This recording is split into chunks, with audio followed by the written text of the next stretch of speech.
بسم اللہ الرحمن الرحیم۔ شروع کرتا ہوں اللہ کے مقدس نام سے جو بڑا مہربان اور نہایت رحم کرنے والا ہے۔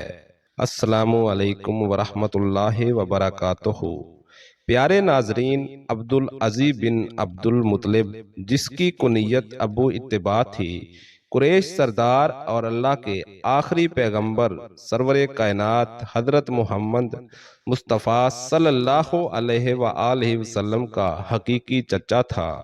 اس کے والد حضرت عبد المطلب اس کے چہرے کی سرخی کی وجہ سے اسے ابو لہب پکارتے تھے۔ جب ابو لہب کو کسی نے بتایا کہ آپ کے چھوٹے بھائی عبداللہ کے گھر بیٹا پیدا ہوا ہے تو ابو لہب بہت خوش ہوا۔ اس نے ایک لونڈی صوبیہ کو آزاد کر دیا۔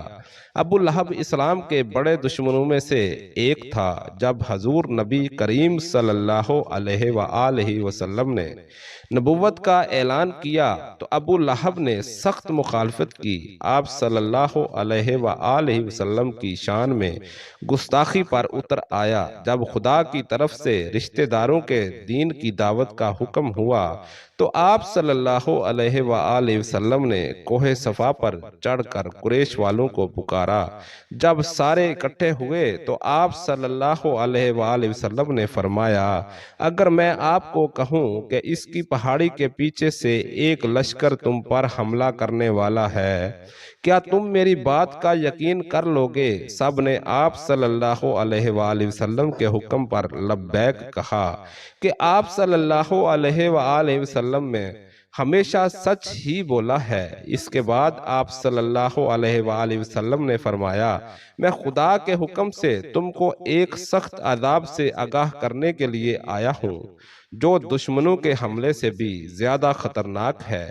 جب آپ صلی اللہ علیہ وآلہ وسلم نے یہ الفاظ کہے تو ابو لہب نے آپ کی مخالفت کرتے ہوئے کہا، غارت ہو تم پر، نعوذ باللہ، تو نے ہم کو اس لیے بلایا ہے۔ اس پر سورۃ لہب نازل ہوئی۔ جب رسول اکرم صلی اللہ علیہ وآلہ وسلم پیغام خدا دیتے تو ابو لہب آپ صلی اللہ علیہ وآلہ وسلم کو برا بلا کہنے لگ جاتے، یہ جھوٹا ہے جو اپنے آباء و اجداد کے دین کو چھوڑ کر اپنا جھوٹا دین پھیلا رہا ہے۔ بعض روایات میں ہے کہ ابو لہب نے کوہ صفا پر آپ صلی اللہ علیہ وآلہ وسلم کو قتل کرنے کے لیے ایک پتھر بھی اٹھا لیا تھا۔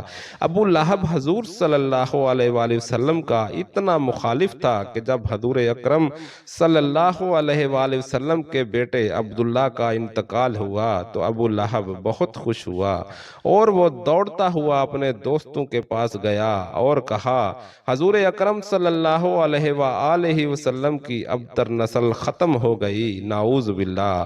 ایام حج میں بھی ابو لہب آپ صلی اللہ علیہ وآلہ وسلم کے پیچھے لگاتار رہتا تھا، یہاں تک کہ وہ آپ صلی اللہ علیہ وآلہ وسلم کو پتھر مارتا تھا جس سے آپ صلی اللہ علیہ وآلہ وسلم کی ایڑیاں خون سے تر ہو جاتی تھیں۔ قرآن پاک میں بدبخت ابو لہب کی موت کے بارے میں سخت الفاظ بیان کیے گئے ہیں جو کہ حرف بحرف پورے ہوئے۔ وہ بہت ذلت کی موت مرا۔ ابن اسحاق سے مروی ہے کہ جب ابو لہب کی بیوی ام جمیل کو پتہ چلا کہ میرے خاوند کے بارے میں سورت نازل ہوئی ہے تو وہ ایک پتھر لے کر آپ صلی اللہ علیہ وآلہ وسلم کو مارنے کے لیے مسجد حرام میں پہنچ گئی۔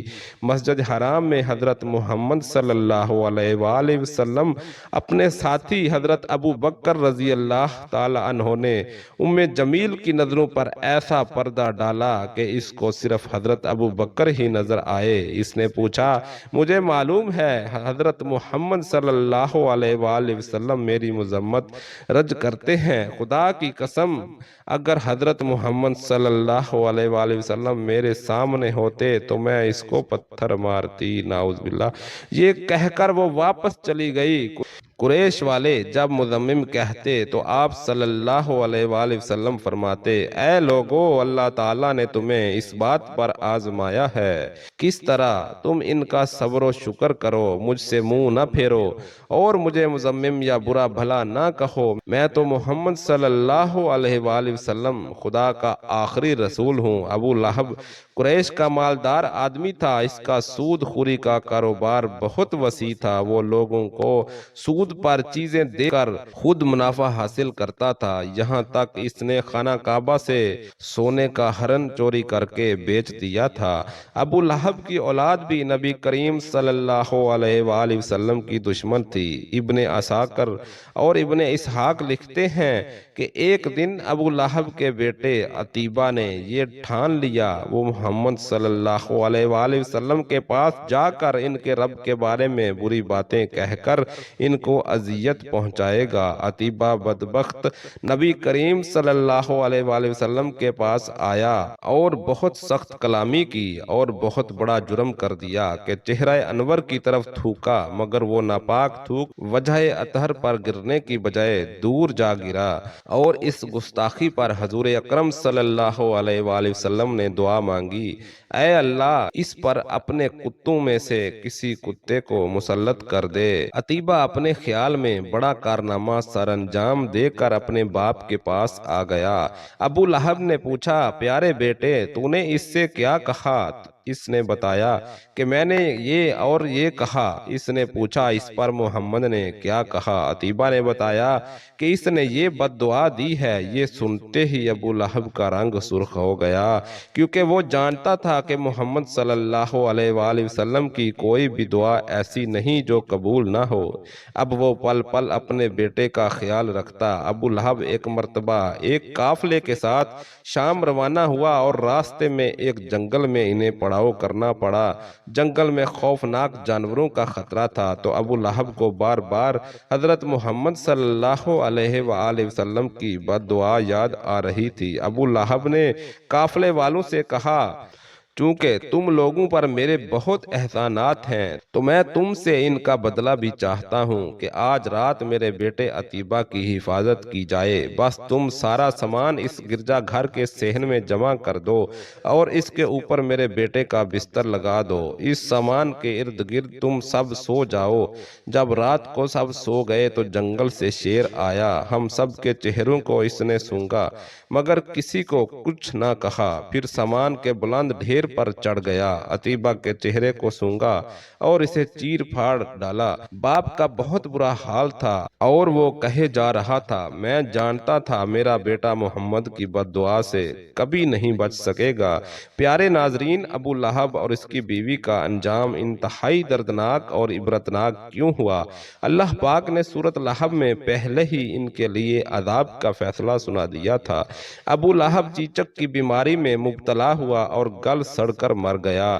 روایات میں آتا ہے کہ اس کو ایک ریشے دار دانہ نکلا جو پھٹا تو پھر اس سے مزید دانے نکلے، اور اب ان دانوں کی جب بدبو پھیلنے لگی تو اس کی اولاد اور بیوی نے یہ فیصلہ کیا کہ ان کو اپنے گھر سے کسی ویران کھنڈر میں منتقل کر دیتے ہیں تاکہ یہ بیماری کسی اور میں منتقل نہ ہو سکے۔ اس بیماری اور بدبو میں 7 دن رہنے کے بعد ابو لہب جہنم واصل ہوا اور اس کی لاش 3 دن تک پڑی رہی۔ کوئی اس کے قریب نہ بھٹکتا تھا، لوگوں کو ڈر تھا جو قریب جائے گا اسے چھوت کی وہی بیماری لگ جائے گی جس سے وہ مرا ہے۔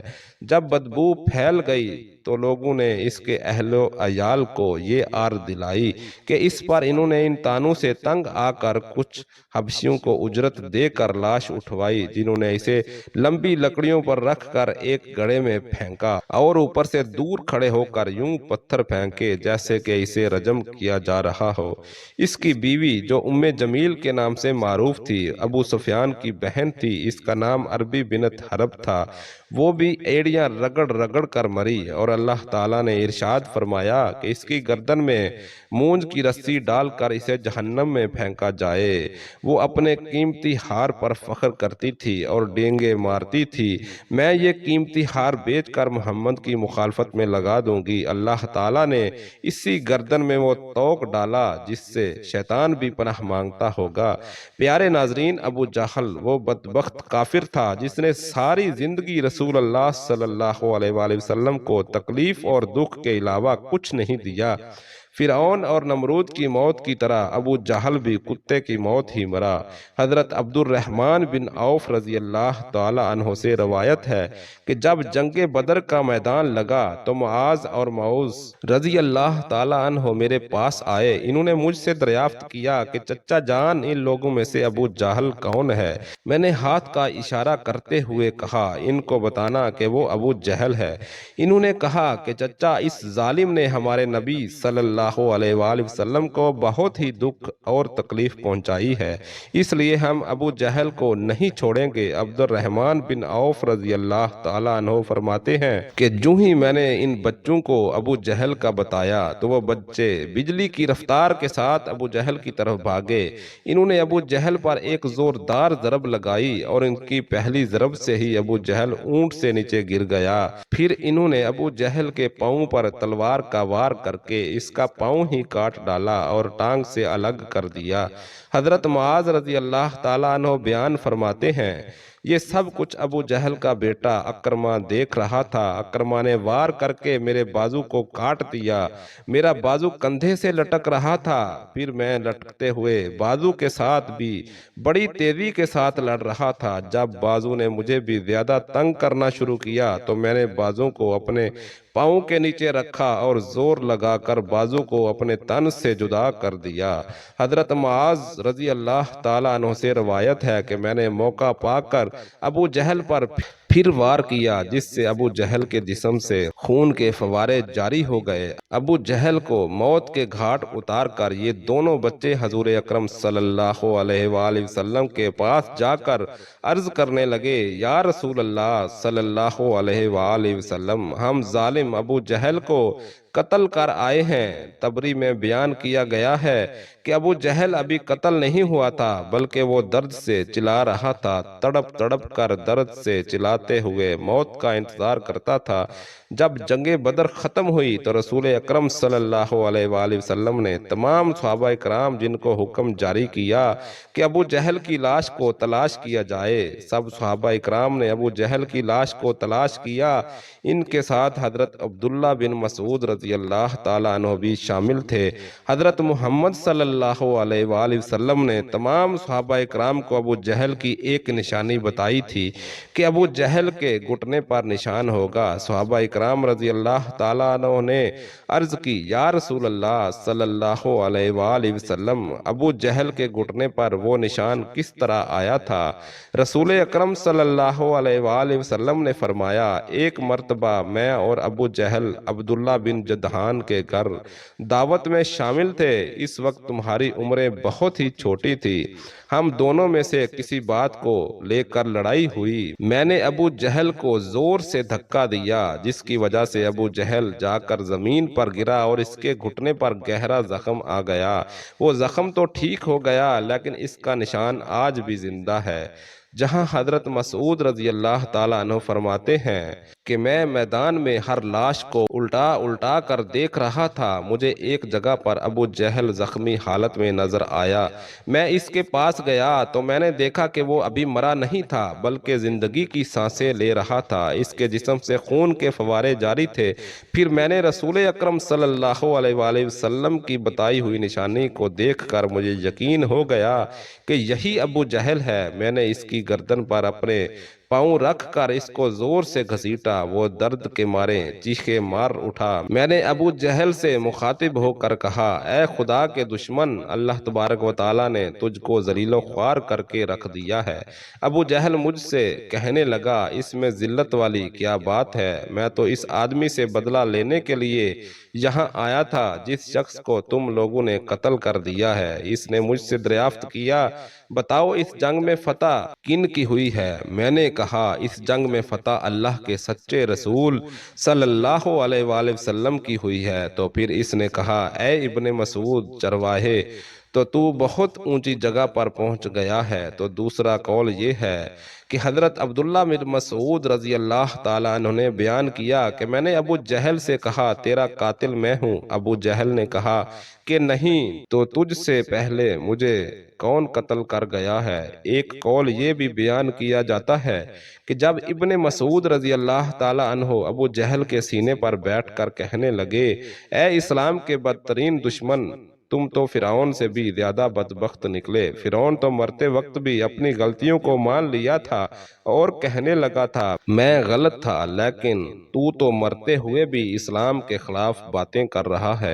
یہ سن کر ابو جہل نے کہا اپنے حضور صلی اللہ علیہ وآلہ وسلم کو جا کر میرا پیغام دے دینا کہ ابو جہل تو اس دنیا سے چلا گیا، لیکن وہ یہ پیغام دے کر گیا ہے کہ حضرت محمد صلی اللہ علیہ وآلہ وسلم کا سب سے بڑا دشمن میں ہوں۔ ابو جہل کی زبان سے یہ سن کر میں نے ابو جہل کی تلوار لے کر جسم سے اس کا سر جدا کر کے رکھ دیا۔ فرماتے ہیں کہ میں نے جسم سے سر کو جدا کر کے نبی کریم صلی اللہ علیہ وآلہ وسلم کے پاس لے گیا۔ میں آقا دو جہاں صلی اللہ علیہ وآلہ وسلم کی بارگاہ میں ابو جہل کا سر پیش کرتے ہوئے عرض کیا، یا رسول اللہ صلی اللہ علیہ وآلہ وسلم، یہ لیں ابو جہل کا سر۔ رسول اکرم صلی اللہ علیہ وآلہ وسلم نے فرمایا، قسم ہے اس ذات کی جس کے قبضہ قدرت میں میری جان ہے، بے شک یہی ابو جہل کا سر ہے۔ پھر آپ صلی اللہ علیہ وآلہ وسلم ابو جہل کے سر کے پاس کھڑے ہو کر فرمانے لگے، یہ کافر ابو جہل اس امت کا سب سے بڑا خطرناک اور ظالم فرعون ہے۔ ہر امت میں سے ایک فرعون ہوتا ہے، جبکہ میری امت کا کافر اور فرعون ابو جہل تھا۔ اللہ تعالیٰ کا لاکھ لاکھ شکر ہے یہ بدبخت ہلاک ہو گیا ہے۔ روایات میں آتا ہے، اس طرح بیان کیا گیا ہے کہ رسول اکرم صلی اللہ علیہ وآلہ وسلم نے شکرانے کے نفل ادا کیے اور رسول اکرم صلی اللہ علیہ وآلہ وسلم کے فرمانے پر ابو جہل کی لاش یعنی سر اور قریش کے 24 سرداروں کو ایک کنویں میں پھینک دیا گیا، اور اس کے بعد رسول اللہ صلی اللہ علیہ وآلہ وسلم 3 دن میدان بدر میں رہے اور پھر جاتے ہوئے اس کنویں پر بھی گئے جہاں کفار مکہ کی لاشیں پھینکی تھی۔ آقا صلی اللہ علیہ وآلہ وسلم نے کنویں پر کھڑے ہو کر قتل ہونے والوں کو یہ فرمایا، اے کنویں میں پھینکی گئی لاشوں، کیا تم نے اللہ تبارک و تعالیٰ کے وعدے کو پورا ہوتے ہوئے دیکھ لیا ہے؟ اللہ تعالیٰ کا وعدہ سچ ثابت ہو گیا ہے۔ حضرت انس رضی اللہ تعالیٰ عنہ سے روایت ہے، رسول اکرم صلی اللہ علیہ وآلہ وسلم نے آدھی رات کے وقت ان تمام لاشوں کے نام لے لے کر فرمایا، اے ابو جہل بن ہشام، اے عتبہ بن ربی۔ اس طرح نبی کریم صلی اللہ علیہ وآلہ وسلم نے سب کنویں میں پھینکی گئی لاشوں کے نام لیتے ہوئے فرمایا، کیا تم نے رب کائنات کا وعدہ پورا ہوتے ہوئے دیکھ لیا ہے؟ کیا تم نے اپنے خداؤں بتوں کا وعدہ سچ پایا؟ میرے پیارے خدا نے جو مجھ سے وعدہ کیا تھا وہ سچا ثابت ہو گیا ہے۔ اس پر صحابہ اکرام نے پوچھا، یا رسول اللہ صلی اللہ علیہ وآلہ وسلم، آپ لاشوں سے باتیں کر رہے ہیں، تو حضور نبی کریم صلی اللہ علیہ وآلہ وسلم نے فرمایا، جو باتیں میں ان سے کر رہا ہوں تم ان لاشوں سے زیادہ نہیں سنتے، بس یہ لاشیں بول نہیں سکتی لیکن سب کچھ سن رہی ہیں۔ امام طبری لکھتے ہیں کہ محمد بن اصحاب بیان کرتے ہیں کہ بعض علماء کرام نے یہ بات بیان کرتے ہوئے فرمایا کہ تم لوگوں نے مجھ سے دشمنی کی، بلکہ دوسرے لوگوں نے مجھ سے دشمنی کی اور دوستی کی۔ تم نے مجھ کو میرے ہی شہر سے نکال دیا، دوسرے لوگوں نے مجھ کو اپنے شہر میں پناہ دی۔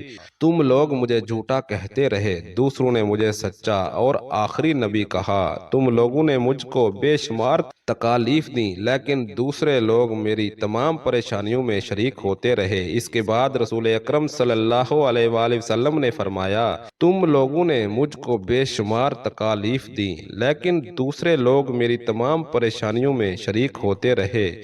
اس کے بعد رسول اکرم صلی اللہ علیہ وآلہ وسلم نے فرمایا، میں نے تو اپنے رب کائنات کے وعدے کو سچ پایا ہے۔ اللہ تعالی ہم سب کو بھی اسلام پر چلنے کی توفیق عطا فرمائے اور ہمیں نیکوکاروں میں شامل کرے۔ اللہ تبارک و تعالی سے دعا ہے کہ اللہ تبارک و تعالی ہم تمام کی مشکلات کو آسان کرے اور ہمیں قرآن و سنت کے مطابق زندگی بسر کرنے کی توفیق عطا فرمائے۔ اللہ تبارک و تعالی تمام مسلمانوں کا حامی و ناصر ہو، آمین یا رب العالمین۔